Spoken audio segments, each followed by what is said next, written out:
Hey y'all, and welcome to our Greene Acres. So if this is your first time on, welcome, and my name is Teresa.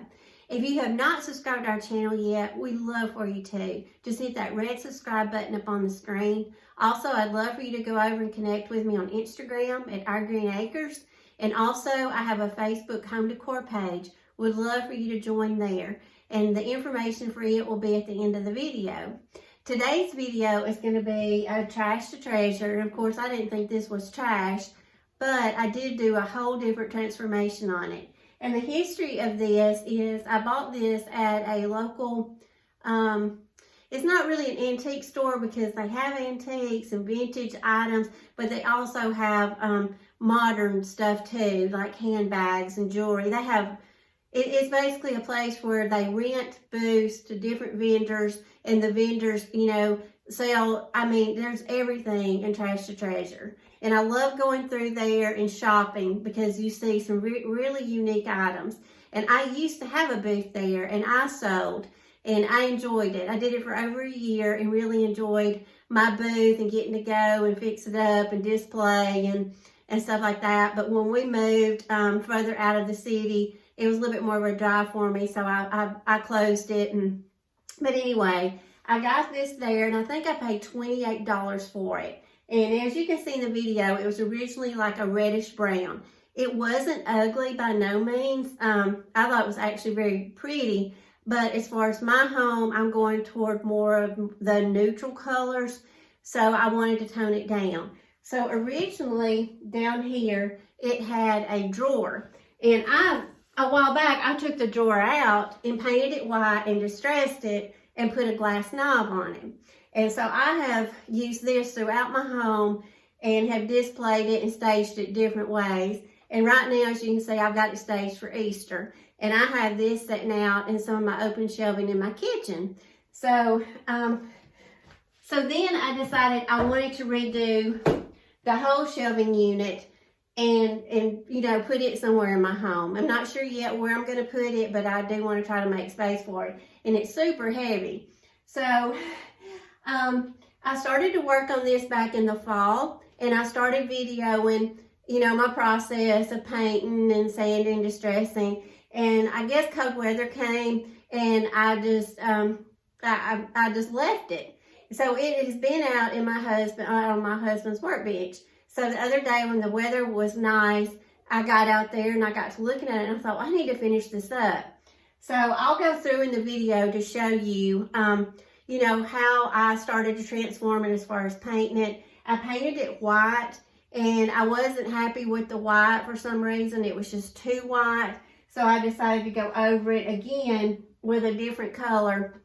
And I'm going to have to see what color paint this was. Because like I told y'all the other day, my craft paint is getting low on the colors that I want to use, that I use a lot. And if I had to guess, this is probably going to be Waverly cashew. So you can see I went over and I painted over the white. So then when I distressed it, the white came through. So it actually worked out good. And then I had to paint the inside. And the inside was a little bit of a challenge because that reddish brown kept wanting to bleed through. So I had to put several coats of paint on the inside, and I just kind of had to go with what I had. So it doesn't necessarily, it doesn't necessarily match up exactly, but being on the inside, I think it's okay. And then, you know, I want to give you some more ideas. Eventually, when we can all get back out, you know, and you may want to go back out. And I think a lot of us, after this time that we're going through, I think thrifting is going to be more popular than ever, and doing DIYs, because I think this time has taught us you've got to really think outside the box and become resourceful. That's something that we really have to work on right now, is be resourceful for what we have, because, you know, we can't just go out and go shopping. You know, we just have to get the things that we really need and try to make those items last. Well, I think when we can get back out, I think thrifting is going to be as popular as ever.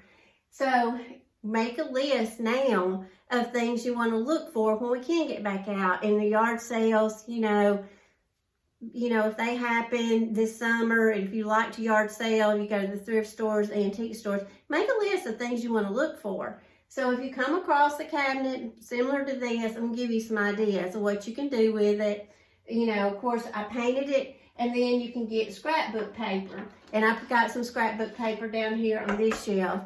And basically, it's just the color of the cabinet, as you can see.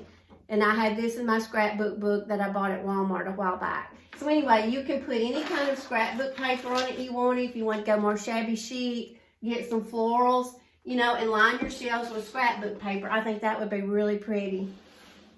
And through the video, I'm going to show you just a few little DIYs real quick. These are real easy things that we may already have at home that we bought at Dollar Tree and we just haven't used them yet. But this is those little frames, and you'll see what they look like originally. They have like a little medallion saying in the middle, and you just pop that off. And you know, I printed these out last week when I was making the canvas bags, the little vintage bicycles. When I already had them printed out, I cut them down to size, and I just literally just stuck them down in this frame.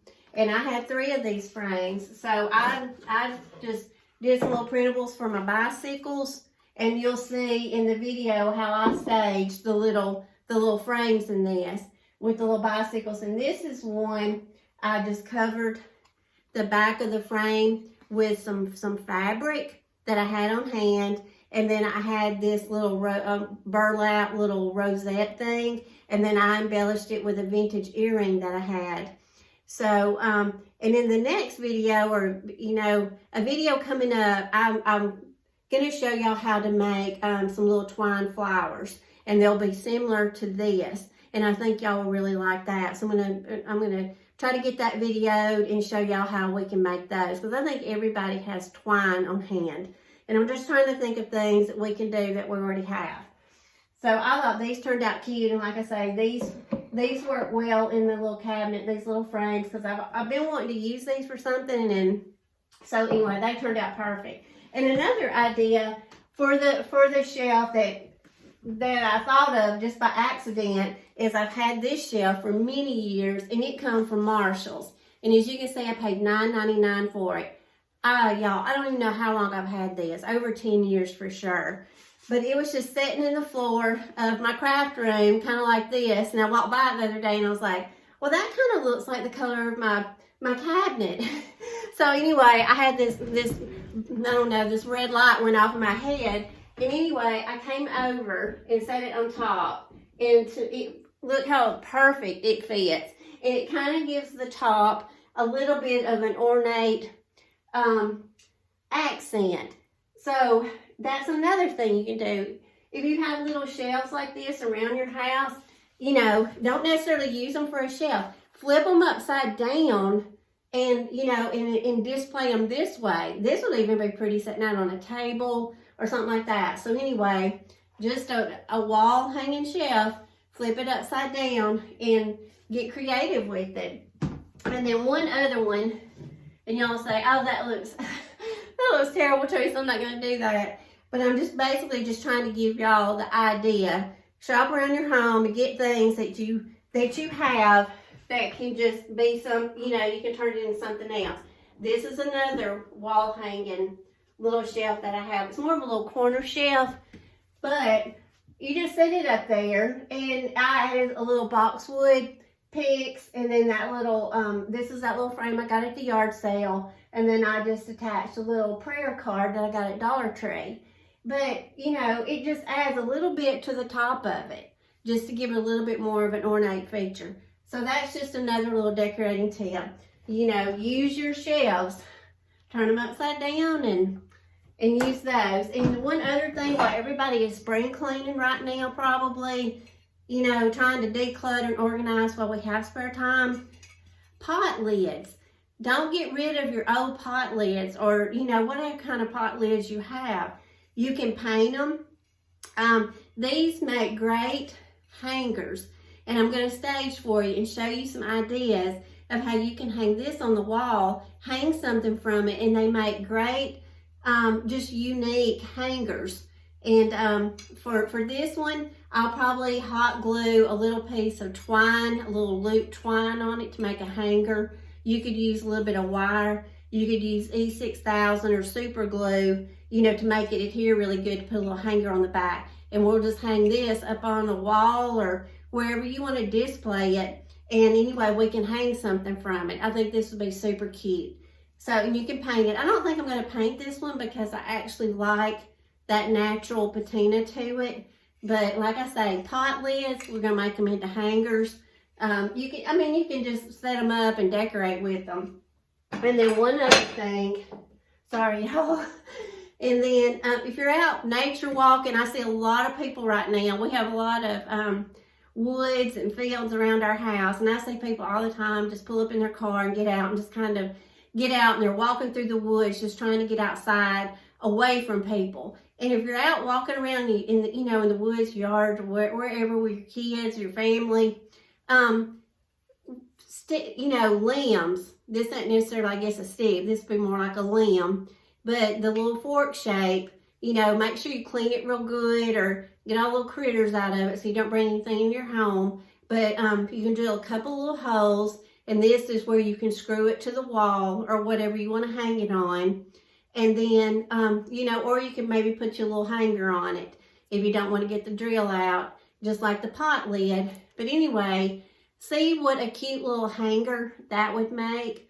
You could make a little rack, if you had, and then put several of these and make a really rustic, like, little hanger. And I'm going to stage this for you and give you some ideas of a tree limb, okay? So y'all, that's going to wrap up the video for me talking today. And thank y'all so much for sitting through all this. I'm trying to get it out there to you because I don't have the capability right now to do voiceovers. That's why I come on at the first to kind of go over everything with y'all in person, just to clarify everything and kind of talk to you at the front of the video versus me talking all the way through. So anyway, y'all keep the comments coming and stay safe, stay happy, and remember, be resourceful. And as the saying says, don't think harder, think smarter. Well, let's think harder and let's think smarter, okay? Y'all, thanks so much for coming on. I hope you enjoy the video and I hope you get some inspiration.